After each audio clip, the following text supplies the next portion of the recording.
Well, Wes, ready for another episode of Pastor? I can't wait. All right. Well, this one's going to be fun. You know, one of the main goals of this podcast is to boldly recruit pastors to New England, whether it's to plant new churches or revitalize existing ones. You've clearly shown a very deep passion for training up men to preach the gospel here.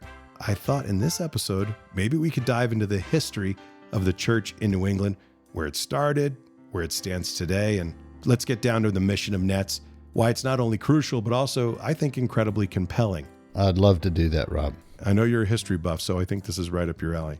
Well, based on your studies, Wes, I'm curious if you could just kind of paint a picture for us. What was daily life like for early New England settlers in terms of the church involvement? How central was the church in their community life? The church was incredibly central, and you can see that by the way the churches are positioned in all the New England towns. Maybe to zoom out for just a minute, so if you think of the original 13 colonies, you know, from Virginia down, all those colonies were Anglican. They were crown colonies. They were from the Church of England. They were Anglican. You got a colony like Pennsylvania. Pennsylvania was the most pluralistic. You had Presbyterians and Moravians and, of course, Quakers. William Penn, Pennsylvania. Maryland was the only Catholic colony, Maryland. So you've got Maryland in there. New York was Anglican. And then you had New England.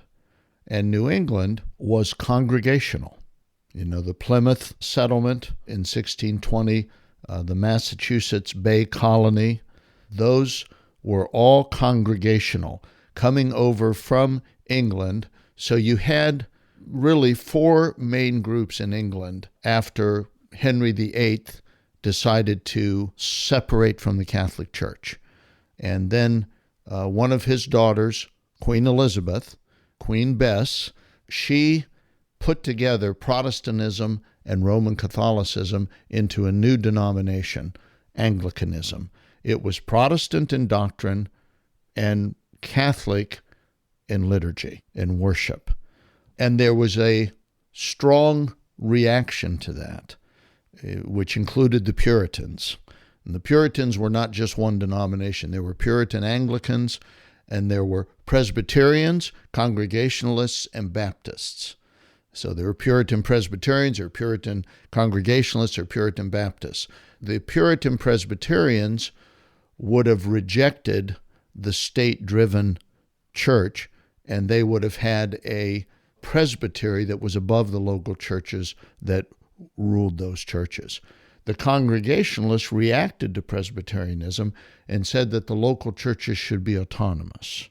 And it was those Congregationalists, and for the history buffs, guys like Oliver Cromwell, John Owen, these are well-known Congregationalists. It was the Congregationalists that came over and settled New England, with one exception. The state Rhode Island became the only Baptist territory in the 13 colonies originally. And they were really those who had been expelled from the Massachusetts Bay Colony. They were the rejects because they didn't follow along with the congregational rule.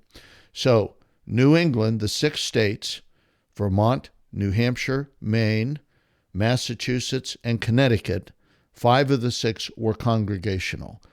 Now, they were a theocracy. Now, what I mean by that, Rob, is that they had adopted, you know, when John Winthrop was coming over to be a part of the Massachusetts Bay Colony, he gave a sermon on the boat over and said that phrase, "a city set on a hill," which has kind of been the motto and the mantra for America since the colonial times. Even like President Ronald Reagan used that phrase many times. He got it from John Winthrop and from that sermon. So they viewed it as a new culture of Christians, a Christian community. And that meant that the church and the state were one. They were joined together, just like Anglicanism. They were joined together. So if you lived in New England in the colonial time, you paid taxes, and your taxes paid all the ministers' salaries. That's how it works. So Jonathan Edwards, for instance, he was paid through the taxation system. In fact, you had to be a church member to vote. And that was part of what got debated, was whether or not that should be the case. In fact, Thomas Hooker, who started off in the Massachusetts Bay Colony, left his church, his parsonage that he had there in Boston, and moved to Connecticut and loosened the arrangement. And that's what Jonathan Edwards grew up in Windsor, Connecticut. We have a church plant in Windsor, Connecticut, where he grew up, and they're all progeny, if you will, of Thomas Hooker.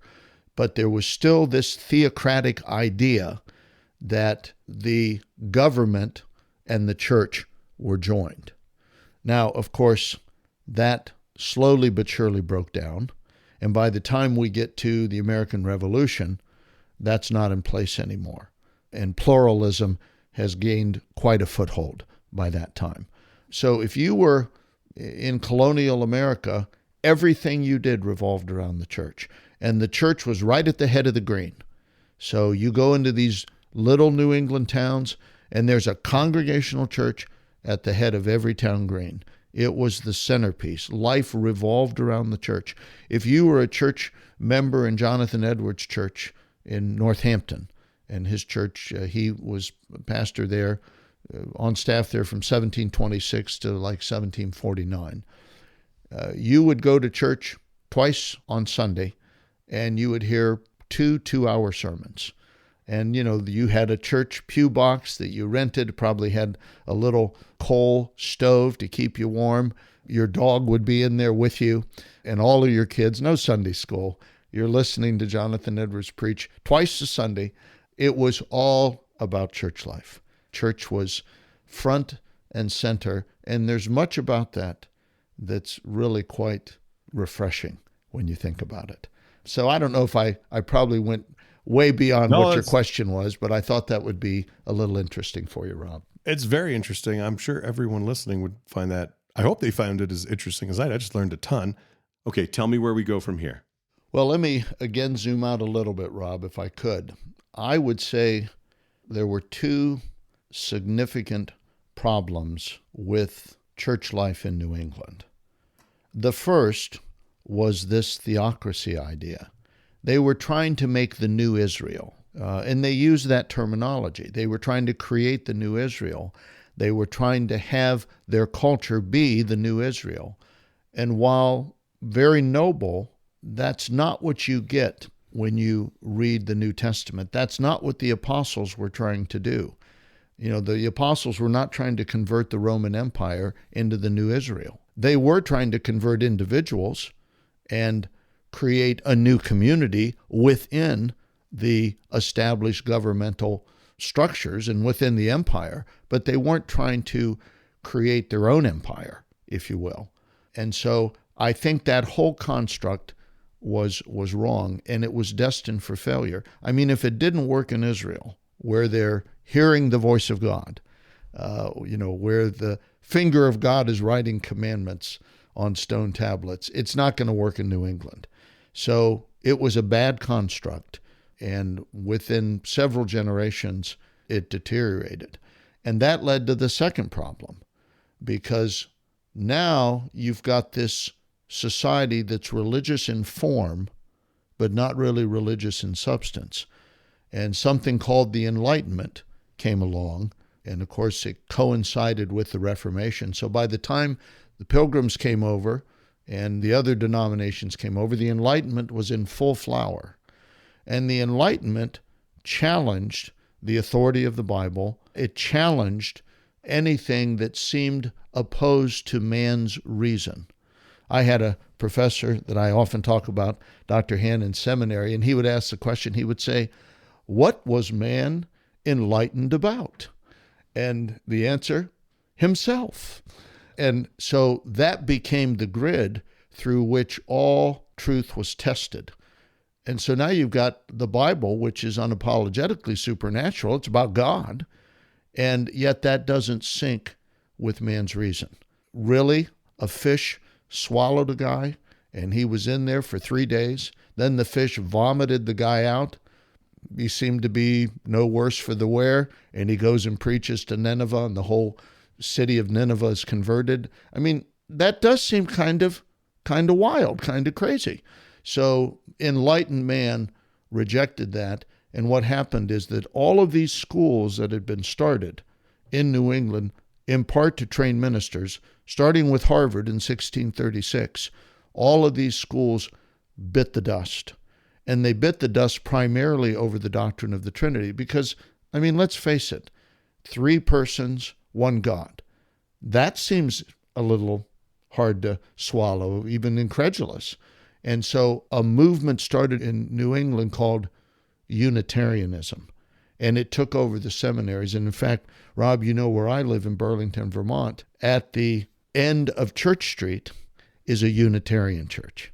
And that became very prevalent in New England as well as in other places. And so not only did we have this theocracy thing that was not helpful, now we have Enlightenment thinking, which is killing our schools, killing the training, so that, slowly but surely, New England, which was the cradle of Christianity, has deteriorated and deteriorated, so that now those old congregational churches are now known as United Churches in Christ. It's the old congregational churches that came over from England. They're United Churches of Christ, most liberal denomination in the country. They were the first denomination to approve euthanasia. They were the first denomination to ordain homosexuals. And so I move up here, as many others have, in that context, where these congregational churches are very weak, if not dead. Enlightenment thinking has killed the authority of the Bible. They use the Bible in form, but not in substance. Enlightenment thinking killed the creation account. Everybody believes in evolution. The whole biblical foundation has been cracked and in many ways decayed badly. And so the allurement, the attraction, the challenge is to come to this area that's burnt over, that is a has-been area, and see if the gospel is still the power of God for salvation for sinners. And that's what excited me about coming up to New England, was the possibility of seeing the area revitalized. So I'm trying to understand, you said when Harvard University, other universities, Ivy League schools that were founded, they were founded to teach pastors. Yes, they were founded to train leaders. Let me just tell you, if you graduated from Harvard in 1650, everybody had the same curriculum, and it was elitist. It was only for white men, and therefore they were training the leaders for society. And to graduate, among other things, and everybody had the same curriculum, and then you would go out and apprentice with somebody in the trade that you wanted to go. If you wanted to be a doctor, you apprentice to a doctor. If you wanted to be a lawyer, if you wanted to be a minister, you apprentice to a minister. But to graduate from Harvard, among other things, you had to be able to translate the Bible from original Hebrew and Greek into Latin, because Latin was the language of the college. It was the language of all the colleges. Everybody had to do that. So you had a very educated leadership. It was very easy for men to go from there into the ministry. So yeah, these colleges bit the dust as far as any commitment to biblical authority. So where does the Great Awakening come in on all this? That sets the table. I know that I didn't get to that. That sets the table for the Great Awakening, because now you've got these churches that are not cities set on a hill. The assumption of those churches was that people would have children and those children would come to Christ. But guess what? That didn't happen. It might have happened in some cases, but overall, it didn't happen. So now you have a religious culture that's not converted. They're still going to churches, but they're not converted. And you have Enlightenment thinking beginning to really get a foothold in New England. So the churches are not doing well, but people are still in the churches because the church membership is required to vote. So everybody's still a part of the churches, but you've essentially got an unbelieving congregation in your churches in many, many cases. And now we begin to preach the gospel. So George Whitefield is well known. his signature sermon, "You must be born again." See, these were all church people, but then you had a movement that was part and parcel to the Wesleyan revivals in England. These were happening at the same time, where men were aware that just because people were in churches, it doesn't mean that they're saved, and we need to preach the gospel. So Wesley and his folk over in England, Edwards, Whitefield, suddenly were preaching gospel sermons, challenging people on justification by faith, challenging people on whether or not they've truly been converted. Edwards' most productive sermon was "The Justice of God and the Damnation of Sinners." How's that for a Christian radio sermon title? Yeah, that would bring all the listeners in, wouldn't it? "The Justice of God and the Damnation of Sinners." And that was his most productive sermon. So we're getting this gospel preaching, and the church is being revived. It's being awakened. There was a frontier portion of it in 1734 and 1735. And then there was the main urban, if you will, portion of it from 1740 to 1742. And Edwards preached his famous sermon in Enfield, Connecticut, "Sinners in the Hand of an Angry God," in July of 1741, right smack dab in the middle of the mainstream Great Awakening. And conservative estimates are that 10% of the population got saved. And God was moving mightily through that. And new schools were started as a result of that. Princeton College came online in 1746. It was first called the College of New Jersey, but it became Princeton College. Dartmouth came online in 1769. And these schools had as one of their main purposes is train men for the ministry. They've obviously departed from that at this point, but that was an outworking of the Great Awakening. It's very interesting. It really strikes me what you said, that these churches, they were active churches, they were filled churches, but they were very much filled with people that weren't believers. It was really just cultural. I mean, I want to be careful. Filled might not be fair, but because people were required to go to church, you had many, many, many unbelievers. I mean, just imagine if in New England everybody had to go to church in order to vote. You'd have a ton of people who were not Christians. They might know the faith, but God's never worked in their hearts. So the churches had a high level of unbelief in them. Let's just put it that way. And then you get guys like Edwards and Whitefield who preach the gospel and they see fruit. Not that different than today, that what you're doing, what Nets is doing. Guys are preaching the gospel in these churches, sometimes churches that haven't had the gospel preached in them for maybe decades. Yes, I don't know. I think there's a lot of parallels. I mean, David Wells from Gordon Conwell said that evangelicalism, he said this 20 years ago, evangelicalism is in a free fall. We're not doing well. We're not growing. More churches are closed than start. We're open to all kinds of ixasms and spasms. Let's try this. Let's have a fog machine. Let's have a light show. We're willing to try all kinds of bells and whistles to try to attract people to come because we're not very healthy. So I think there's a lot of parallels to what was there in the First Great Awakening. And what we're trying to do with Nets is pepper the landscape with gospel men who concede the gospel such that if God is pleased to strike the match, there'll be the same kind of spontaneous combustion in our day that there was during the Great Awakening. When you read Edwards, for instance, A Faithful Narrative of Surprising Conversions, you can just see the Spirit of God moving right up the Connecticut River Valley. This town, that town, this town, that town. And it was because there were faithful men preaching the gospel in those towns. Now, they couldn't create revival, but they were setting the table for revival because the word has to be out there. The word is what causes a man through the Spirit to be born again. So you have to have the word. Faith comes from hearing, hearing by the word of God, by the word of Christ. So we're trying to just set the table and get enough gospel tinder out there, if you will, that if the match is struck, combustion and spiritual conversion combustion is what we're trying to do. You're talking about graduating from Harvard in 1650 and everything that was required. It seems impossible to even imagine that. Do you think that even today, as we fast forward I want to go back to where we were at, but I want to just ask you this real quick. If you're preaching in New England, is there maybe a little more onus on you to be a well-educated person, to be better prepared than you might be expected to be prepared in other parts of the country because of the pedigree of New England. Certainly, if you're trying to plant in an Ivy League town or in a college town, I would say yes. But I probably am not as robust as I was when I moved here 30 plus years ago. I still think it's an advantage in those places.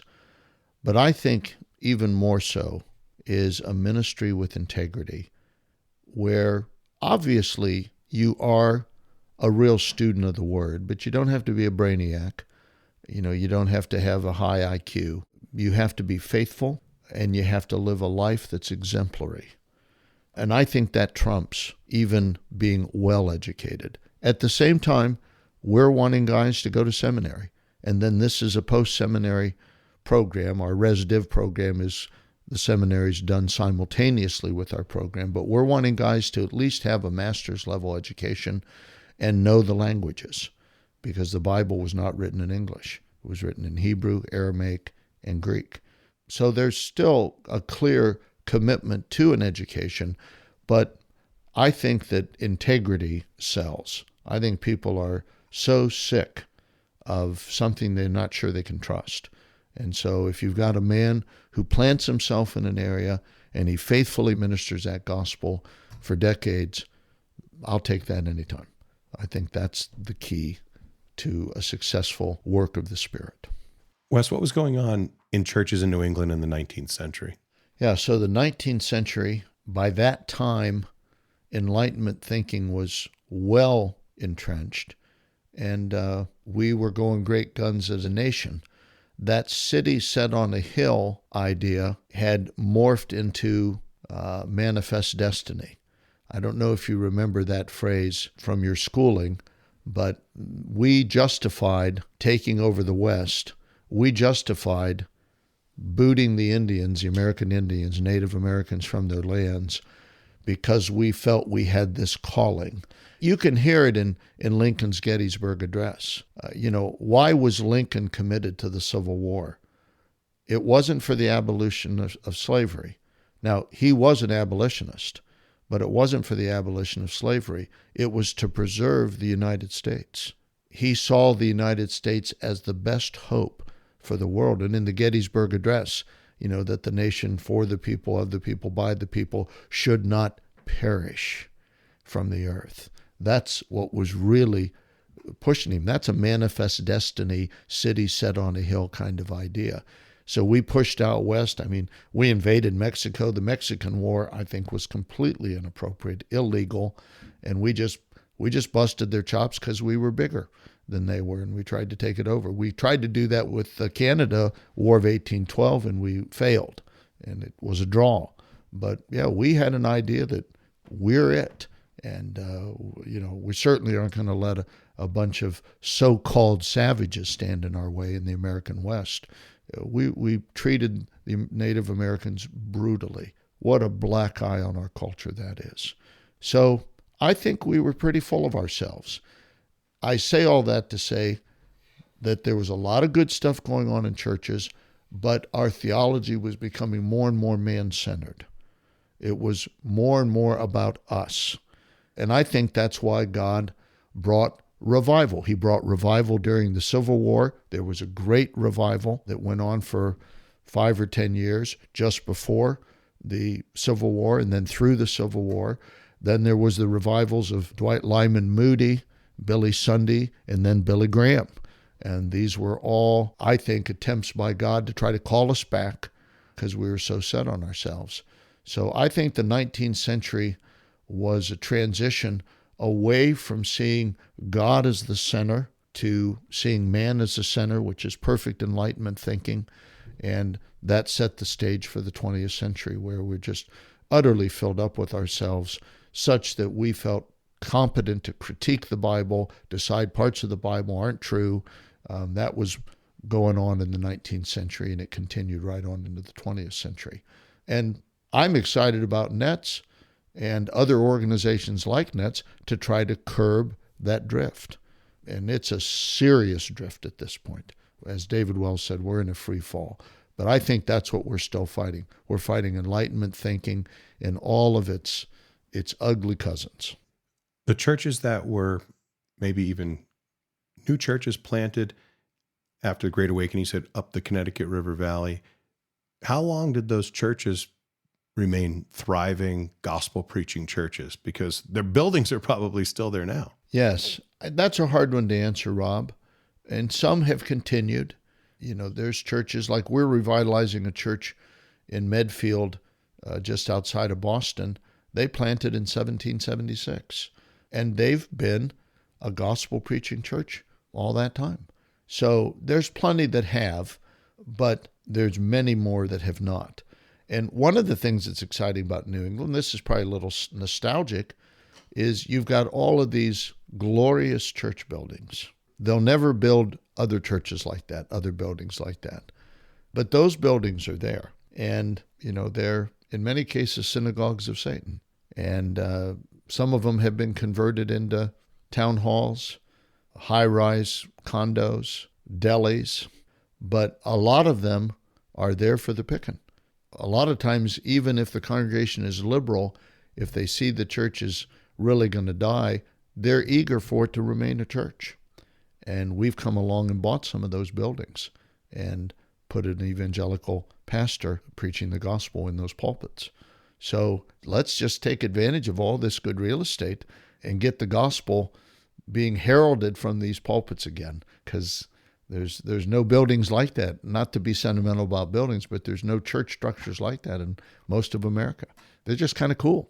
They're everywhere in New England. They're everywhere in New England. Everywhere. That's right. Yeah, and it does seem that there's several of them that still have church attendance to some degree, and several of them really want to be revitalized. Yeah. So that's why we've used the word guarantee in terms of placement. They're everywhere. Wes, how did New England go from being so religious during the Great Awakening and beyond to becoming this really secular, post-Christian, least Bible-minded region of the country? Can fill in the gap for us? Well, I think once you reject biblical authority, which is what the Enlightenment movement did, and by the time of the Revolution in 1776, the American Revolution, we were well on our way to that mindset. There's a marked difference between the first Great Awakening in the 1730s and 40s and the second Great Awakening in the 1790s and early part of the 1800s. This one is very God-centered. This one becomes very man-centered and very methodology-oriented. Guys like Charles Finney, for instance, a lot of methodology there, trying to get people to believe the gospel. Biblical authority was just on its way out. So I think if you keep riding that train, pretty soon you become your own authority. In fact, you can see that, what's jazz music? I say this because despite the fact that I love jazz music, that's my heritage, but what is jazz music? Jazz music is kind of music without a lot of rules. It's a pretty free form. If you compare Bach's Brandenburg concertos, which almost sound like they were created using a mathematical algorithm, they're so predictable, they're so perfect, to Miles Davis.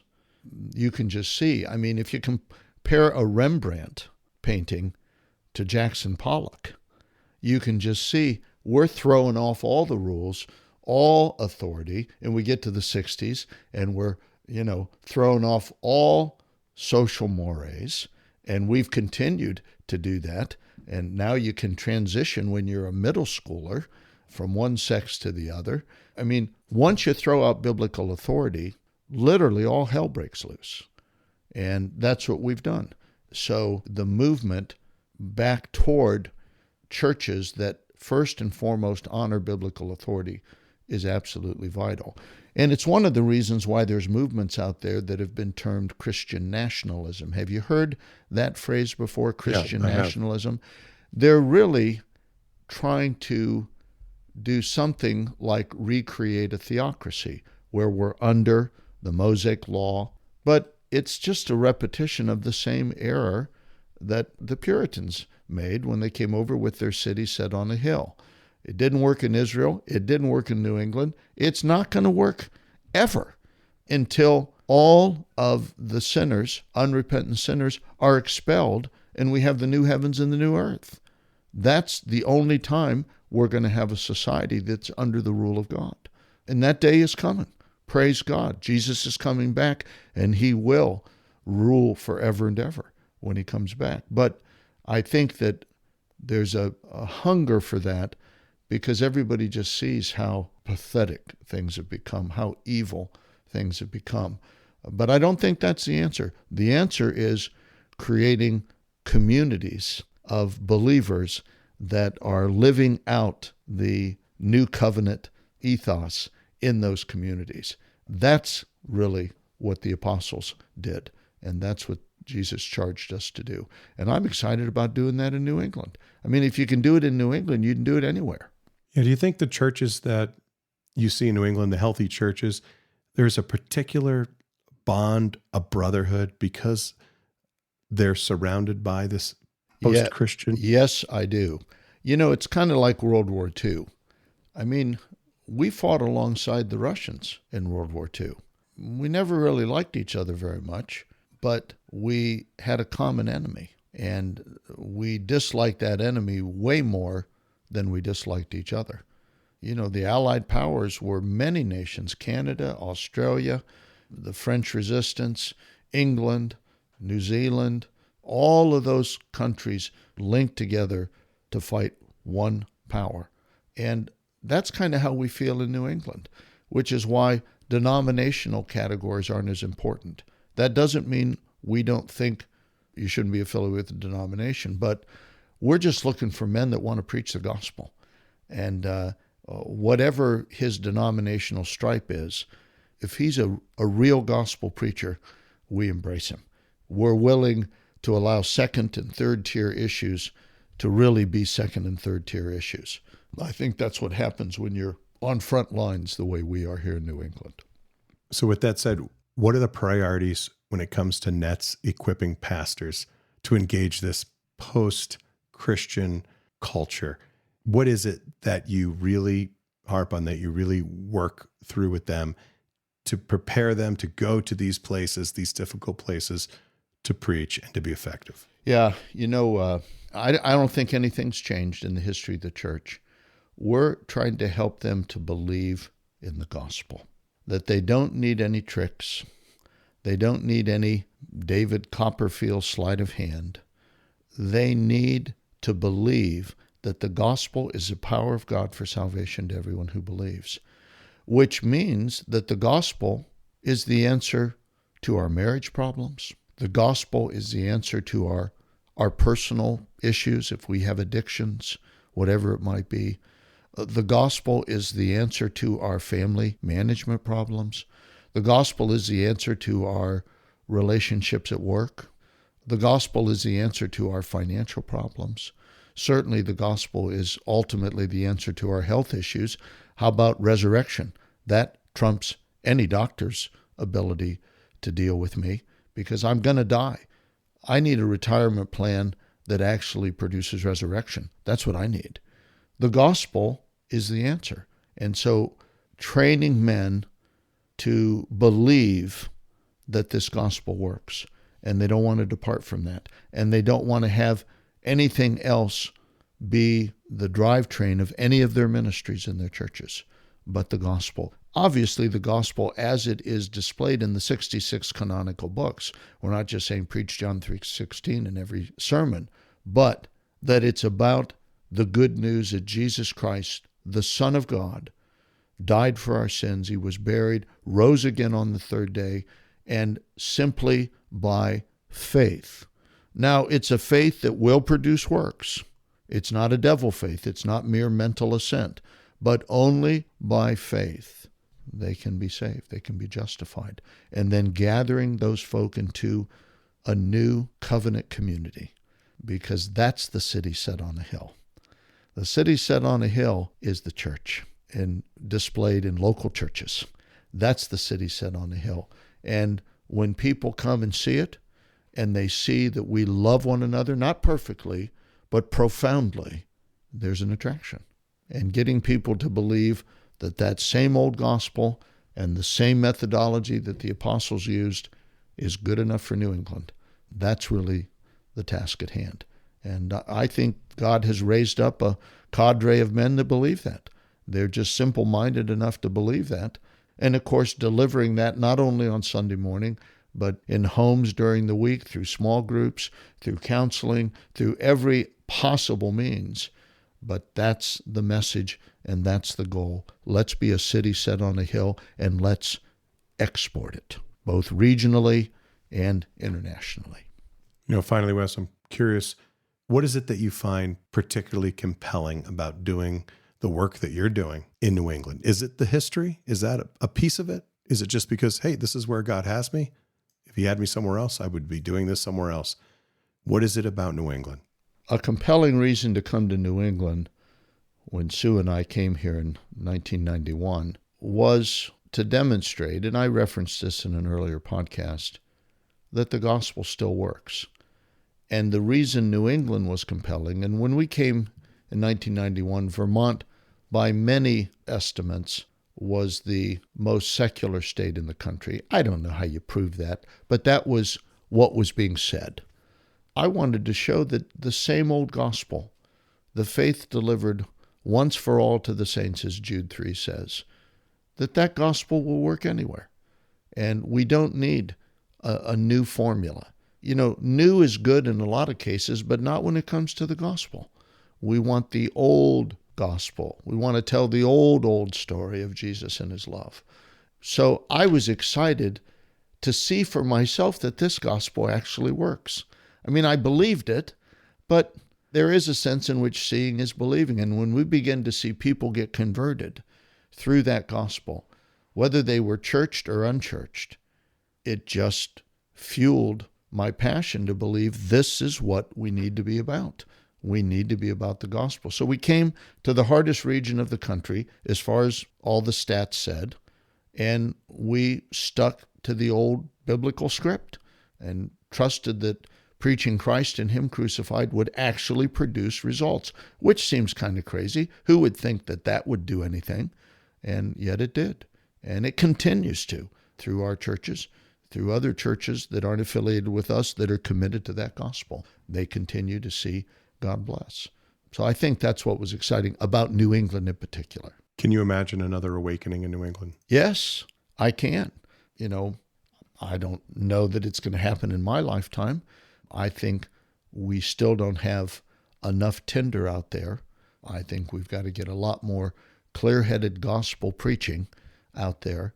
But if the Lord Jesus tarries, yes, I can. And this is the pathway. If God is so pleased, it's saturating the soil, the landscape with gospel kindling and asking God to be merciful and save more than onesies and twosies. And he's done it in history many times, and he can do it again. Well, Wes, thanks for sending me to school over this last whatever it might have been. I really appreciate it. I've learned a ton. It's been a lot of fun, and you got me pretty fired up. Well, thanks for asking those kind of questions. Those fire me up too, Rob. I hope our listeners aren't too bored by all that history. Good stuff. Thanks a lot, Wes. Have a good day. Good to see you. To learn more about the Net Center for Church Planning and Revitalization's training and sending programs, visit us online at thenetcenter.org. For questions or comments, email us at pastorpastor@thenetcenter.org. Thanks for listening. Please subscribe and consider sharing this episode with a friend. This podcast is a production of the Net Center for Church Planning and Revitalization. Nets, for the life of the church.